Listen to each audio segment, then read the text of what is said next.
my summary of Matthew chapter 23, a book in the Bible, which contains a series of Jesus's teachings and rebukes, primarily directed at the scribes and the Pharisees. So this chapter contains warning against hypocrisy, pride, and superficial religiosity, emphasizing the importance of humility, genuine faith, and servanthood among the people who preach the word of God or who teach the word of God to people.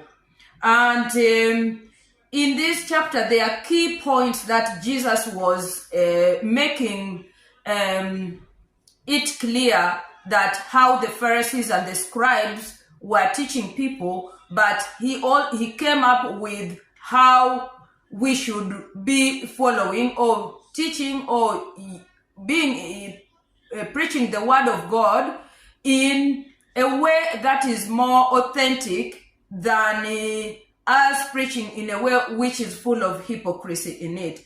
So Jesus, from verse 1 to 12, Matthew chapter 23, so Jesus condemns the Pharisees and the scribes for their prophecy.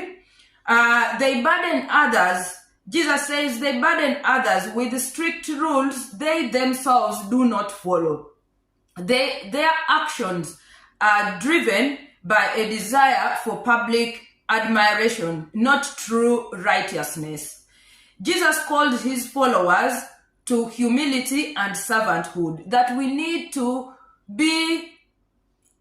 preach the word of God with humility and exercise that servanthood in us.